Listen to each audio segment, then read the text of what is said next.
اعوذ باللہ من الشیطان الرجیم، بسم اللہ الرحمن الرحیم۔ السلام علیکم ورحمۃ اللہ وبرکاتہ۔ آج کا ہمارا عنوان ہے دعا ہی اصل عبادت ہے۔ قرآن مجید کی سورہ اعراف کی آیت نمبر 55-56 میں اللہ سبحانہ و تعالیٰ ارشاد فرماتے ہیں: ادعوا ربکم تضرعا وخفیا انہ لیحب المعتدین ولا تفسدوا فی الارض بعد اصلاحها وادعوہ خوفا وطمعا ان رحمت اللہ قریب من المحسنین۔ اپنے رب کو عاجزی کے ساتھ اور پوشیدہ طور پر پکارو، بے شک وہ حد سے بڑھنے والوں کو پسند نہیں کرتا۔ زمین کی اصلاح کے بعد اس میں فساد برپا نہ کرو اور اسے امید اور خوف کے ساتھ پکارو، بے شک اللہ کی رحمت نیکوکاروں سے قریب ہے۔ دیکھیے، اس آیت مبارکہ میں، ان دونوں آیات میں اللہ تعالیٰ نے دو باتیں بیان کی ہیں۔ ایک تو دعا کے آداب اللہ تعالیٰ نے بیان کیے ہیں اور دوسری دعا کی اقسام اللہ نے بیان کی ہیں۔ دعا کے آداب اس وقت ہمارا موضوع بحث نہیں ہے، انشاءاللہ پھر کبھی ہم اس پر گفتگو کریں گے۔ ہم لے لیتے ہیں دعا کی اقسام کو۔ دیکھیے، دعا کی دو اقسام ہوتی ہیں، ایک دعائے سوال اور ایک دعائے عبادت۔ قرآن مجید میں کہیں تو یہ دونوں اقسام یکجا مراد لی گئی ہیں اور کہیں دونوں سے ایک۔ ان دونوں اقسام کا باہمی تعلق جو ہے نا، وہ بہت لازم و ملزوم کی طرح ہے۔ دعائے سوال کیا ہوتا ہے؟ دعائے سوال کے معنی ہے نافع چیز کی طلب کرنا، یعنی وہ چیزیں جو انسان کے لیے منافع بخش ہوں، ان کی انسان اللہ سے طلب کرے، اور جو مضرات ہیں، جو مضر رسا چیزیں ہیں، ان سے بچنے کی استدعا جو ہے، ان کے ازالے کی استدعا جو ہے، انسان وہ اللہ سے کرے۔ تو دیکھیے، دعائے سوال جو ہے، یعنی کہ نفع بخش چیزوں کو طلب کرنا اور مضر رسا چیزوں سے بچنا، یہ انسان کس سے مانگے گا؟ یہ دعائے سوال کس کے آگے پھیلائے گا؟ وہی جو نفع و نقصان دینے کا اختیار رکھتا ہو، جو مالک ہو، وہی تو معبود کہلانے کا بھی حقدار ہے نا۔ یعنی معبود ہونے کے لیے ضروری ہے کہ وہ نفع اور نقصان پہنچانے پر پوری طرح قدرت رکھتا ہو۔ اب دیکھیے، جو لوگ اللہ تعالیٰ کو چھوڑ کر دوسری ہستیوں سے نفع اور نقصان کی امید رکھتے ہیں، اس کے لیے اللہ تعالیٰ سورہ یونس کی آیت نمبر 18 میں ڈانٹتے ہوئے فرماتے ہیں، زجر کرتے ہیں کہ وَيَعْبُدُونَ مِن دُونِ اللَّهِ مَا لَا يَضُرُّهُمْ وَلَا يَنفَعُهُمْ۔ اللہ کے سوا ان کی عبادت کرتے ہو جو نفع اور نقصان کے مالک بھی نہیں ہیں، کچھ بھی تو اختیار نہیں رکھتے۔ وہ کس طریقے سے وہ نفع اور نقصان کے مالک ہیں جو وہ تمہارے لیے کسی چیز کا اختیار رکھتے ہوں؟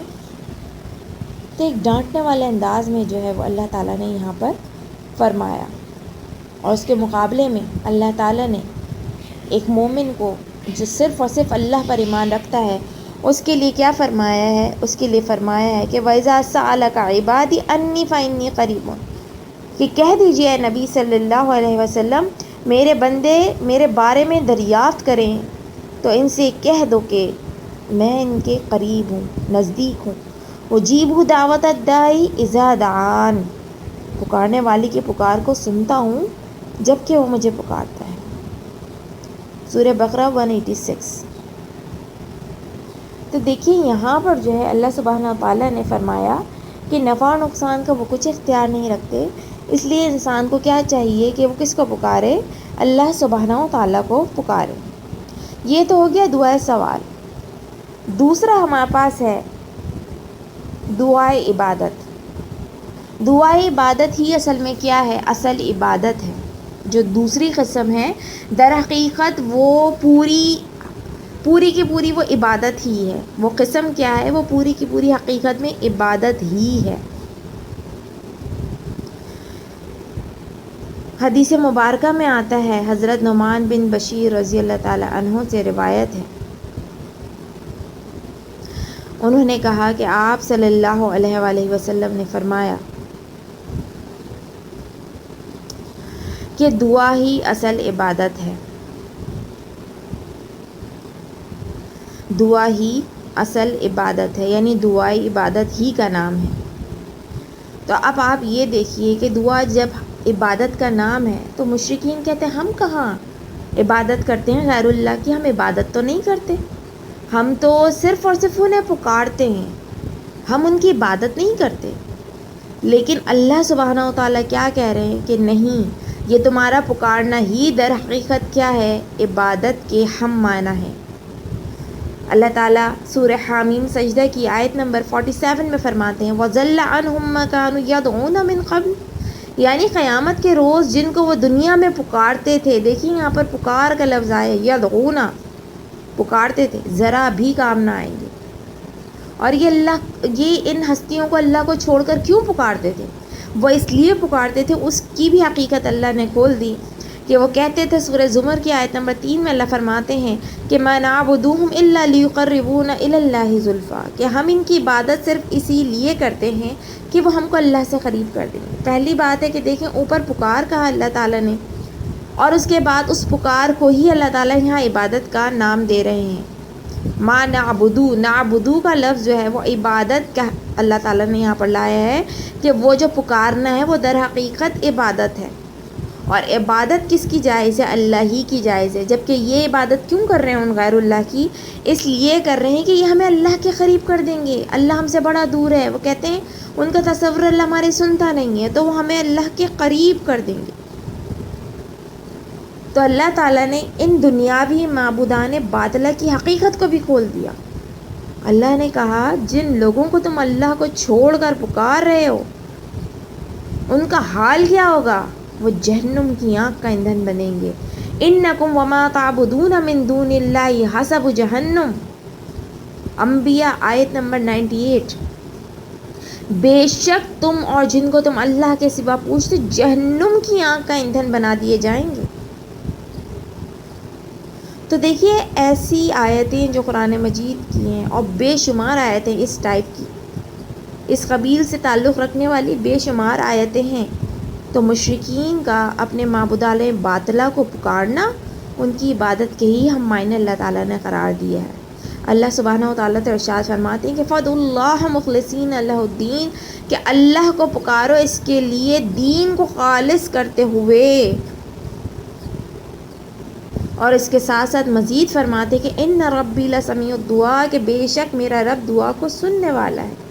تو جب اللہ سبحانہ و تعالیٰ بار بار کہہ رہے ہیں کہ میں دعاؤں کو سنتا بھی ہوں، تم جب پکارتے ہو تو میں ان کا جواب بھی دیتا ہوں، تو پھر بھی یہ تصور رکھنا کہ نہیں جی اللہ تو ہماری سنتا نہیں ہے، اللہ ہماری قبول نہیں کرتے ہیں، اس لیے ہم ان جو ہے وہ معبودان باطلہ کو پکارتے ہیں، ان کے آگے اپنی جبینیں ٹکاتے ہیں۔ اور یہ حقیقت میں دنیا میں آپ مشاہدہ کر سکتے ہیں، جتنے بھی مزارات ہیں آپ آج وہاں جا کر دیکھ لیجئے۔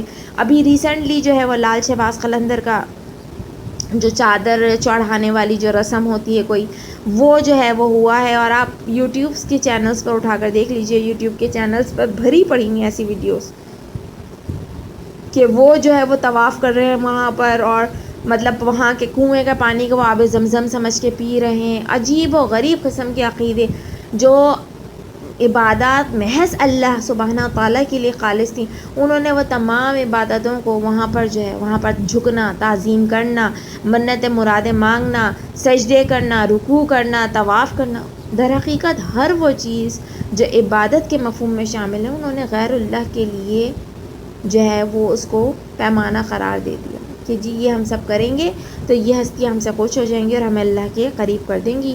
تو اللہ تعالیٰ سے ہمیں توبہ اور استغفار کرنا چاہیے، شرک کی ہر آمیزی سے اپنے آپ کو بچانے کی نہ صرف بھرپور کوشش کرنی چاہیے بلکہ ساتھ ساتھ اللہ تعالیٰ سے دعا کرتے رہنا چاہیے کہ ہمیں شرک سے بھی بچا اور ہمیں مشرکین سے بھی بچا، اس ایسے لوگوں کی صحبت سے بھی بچا جو شرک کی آمیزش میں مبتلا ہیں۔ اللہ تعالیٰ ہم سب کی ایمان کی حفاظت فرمائے، ہم سب کو توحید کے اوپر قائم رکھے اور توحید پر ہی ہمارا جو ہے وہ خاتمہ بالخیر فرمائے۔ وآخر الدعوانا ان الحمد للہ رب العالمین۔